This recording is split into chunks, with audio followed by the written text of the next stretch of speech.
So, what had happened was my brother and I were going to Mount Airy, North Carolina to ride the Granite City Greenway, requiring an overnight stay. And I remembered that I bought a tent about a year and a half ago, brought it in the house, and never thought about it again. So I thought, this time, instead of my usual hotel room, what if we take the tent and try camping? Because I had not been on an overnight camping trip in 27 years. How did it go? Was it comfortable? Was it fun? Would I recommend it? How does it stack up against hotels? Will I be trading the Comfort Inn for a KOA? Inquiring minds want to know. For the answers to these and other questions, stay tuned to this edition of Joyful Trails.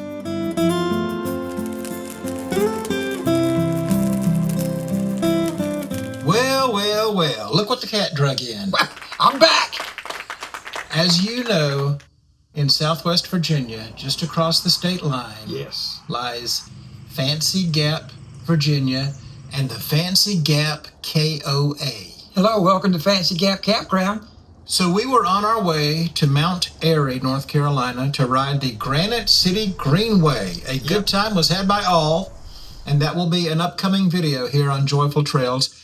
But we were faced with the choice, hotel or camping. I remembered I got this tent, and so I was like, what the heck, I threw the tent in the back of the car, and we decided to make it a camping trip. Yes, we did. And that's when I realized that I had not been on a tent camping trip since 1998. About 27 years, if I'm doing the math correctly. So it had been a very long time. Long time. So I threw the tent in the back of the car along with some other supplies, and we pulled in for the check-in process. Thought that went pretty smooth. Yeah, they definitely knew who you were, and they made you feel welcome from the beginning. Well, the lady came out. I'm just going to call her the lady because I don't remember her name. I'm sorry, ma'am, if you ever see this. But the lady came out, and she got us checked in, and then she was like, just follow Dave. And Dave was on the golf cart, and he took us right to our site. Now, there were only about 4 tent sites. That's right. Most of the sites are for RVs. But Dave took us to tent site, I think it was tent site number 40. Very nice tent site. We'll talk more about the site later. Also, rental cabins. This particular KOA has a lot of rental cabins, some larger ones and some smaller ones. Almost like what you would refer to as a tiny house or tiny home, but they had a rustic look about them. It just fit perfectly into the landscape. There was what I would call a clubhouse type room where you could watch TV on a rainy day. There were old school video games. There was, I think, a pinball machine, foosball, Miss Pac-Man, Donkey Kong, all those classic video games. So 2 bathhouses with showers, and I mean, they were nice. They were, and that's not always the case. Clean, spacious. All I can tell you is that the bathroom was immaculate. The showers, the stalls, everything. There was a nice outdoor kitchen sink.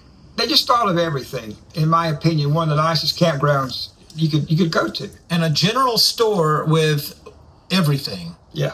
In case you missed something, if you forgot something, and of course a lot of merch. Yeah. I succumbed to the temptation to buy some merch, which I will show you a little later on. Stick around.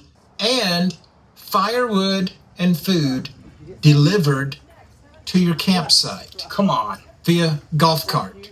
With a smile. Right now, some of my bike packing friends are rolling their eyes and they're like, come on, man.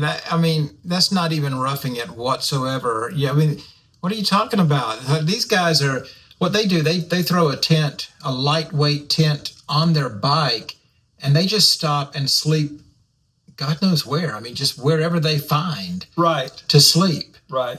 Now, I understand that tent camping in a KOA is different, but, baby steps. I got to start somewhere. So let me get used to this before I go out there with the wild animals. That's a cool thing about a KOA campground or a similar campground. you don't really have to worry so much about a bear or a bobcat like sniffing around your tent at 3 a.m. You know, it's pretty much not going to happen. Although there are rumors that Bigfoot frequents the Fancy Gap KOA. I don't know. We didn't see him, but there are rumors. Stick around, because coming up a little later on in this video, we are going to show you a concrete yard art company that is unbelievable. Yeah. You have to see it to believe it, so stick around for that. But first, how about some sights and sounds of the Fancy Gap KOA in Fancy Gap, Virginia, population 238.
You know, we're quickly headed towards 10,000 subscribers here at Joyful Trails. Yes. And the people have spoken. I conducted a poll and asked, how should we celebrate? Maybe with a group ride? Or have me wear spandex, a spandex cycling bib? And thankfully, about 77% of the votes went to the group ride. So we're going to put together a nice group ride. And you think we can talk Dad into showing up? I don't think it's a matter of whether we can talk him into showing up. We'll have to reel him in a little bit, because... Do you think we can keep him from showing up? Right. He loves the audience, there's no doubt, and he's quite the entertainer, as we all know. So my dad will be out there shaking hands and kissing babies. And believe me, when it happens, you'll hear about it and you'll know, and we'll have some more details to share. So in the meantime, keep liking and subscribing and commenting and all that stuff, all that YouTube stuff. And if I may, thank you to all of your viewers for not putting him in spandex. Amen. I love my brother, but I would never unsee that, ever. I wouldn't want to see that myself. So as we have previously mentioned, there are some cool games available at the Fancy Gap KOA. There's cornhole. Oh, yeah. There's checkers. Yep. There's horseshoes. Ping pong, that pool table that you play with your feet. Right. a nice swimming pool. Very nice. They said the water is very cold. Sure, I would think so. And a catch and release pond. You want to talk about that? How was your experience there with the pond? Well, Scott knows that I love to fish. I needed this trip just to get away from the rat race of life. So fishing does that for me, whether I catch them or not. And boy, that's a good thing, because there wasn't nothing jumping on that hook at that pond. Yeah. There was also the opportunity to play volleyball if you so choose. There was a playground for the kids, a laundry center, and Camp K9. Come on now. That was nice, man. A great place to bring your pet. And there were a lot of pets there. And another thing that I thought was cool was there was a lot of art. They decorated this campground with some really quirky, cool, like kitschy sort of metal yard art. There's somebody there with a sense of humor, okay? Because, I mean, check this out. Here's a sign that says, "What doesn't kill you will make you stronger. Except bears. Bears will kill you." It's true. They will. By the way, I'm reminded again that there are rumors that there have been Bigfoot sightings at this Fancy Gap KOA, although I can neither confirm nor deny the presence of Bigfoot at the KOA campground. But some other funny stuff would include this weather rock. Check this out. It says if the rock is wet, it's raining. If it's white, it's snowing. And if you say what rock, then it's foggy. And here's a historic marker that tells us that absolutely nothing happened here. But how about those RVs? You know, we spent about 7 consecutive years living full-time in RVs when we were younger. Yes. And so seeing all of the RVs there brought back a lot of memories, and there are some really nice ones. But I was struck by a memory that I had. I think I said this to you. If Dad was here, he would be doing what he always loved doing. He'd be walking around fraternizing with the other RV owners and comparing rigs. Amen. Did you see the one that looked like somebody maybe slept, almost like she slept in the luggage rack on the top of her SUV? Yeah, I did notice that campground had a little bit of everything. And one thing I want to say is I thought maybe the tent dwellers or people in tents compared to people in the nice fifth wheels or these expensive campers, we might be treated a little different, or almost like they didn't social. No, everybody that came near where our tent was, "How you doing, neighbor?" Or "How's it going, friend?" And to which I would reply, "You're not my neighbor and you're no friend of mine." We'll talk about the overnight in just a second, but I woke up after our night there and saw a teardrop camper close to us. And I looked at that and I said, you know what? That just I might be looking at my future. Yeah. I think it'd be cool to pull a little teardrop camper like that behind a car and find some way to carry my bike as well. And I'm going to have to investigate that. Okay, the time has come to talk about the actual overnight, the actual experience. Now, first, let's talk about the fact that you kind of tricked our tent out with Las Vegas lights, and it went from camping to glamping. I had to go up to the bathhouse, and when I took a look back, like our tent was lit up like a casino on the Las Vegas Strip. Like nobody was missing us, man. You could see us all over the place. Yeah, well, see, I just felt like we needed to make a statement at our campsite, and I took the liberty to light up the old tent inside and out. So the food situation there, they call it Dave's Smokehouse, and you can order barbecue sandwiches and whatnot. They brought ours via golf cart, and we enjoyed them at our picnic table, and we had our own little private outdoor restaurant there. That's right. And I knew from doing a little online research on Al Gore's internet before we ever even went up there that was the case. That we didn't take any food because I knew that food was available and that they would deliver it to the campsite. And man, that was awesome. And it was just seasoned perfect. And man, we ordered off that menu and it did not disappoint. Now let's talk about the actual overnight. I did a little research by watching YouTube videos, and I tried to be prepared. I tried to take some things that people recommended that you take, such as a cool weather sleeping bag rated for 35 degrees, this extra blanket, this foldable sleeping pad to put under the sleeping bag, a heavy-duty tarp to go under the tent, and even an LED lantern so that if you have to get up and pee in the middle of the night or whatever, you know. And our campsite also had electrical and water. True. So now it was like $50 for the campsite. And some of you are like,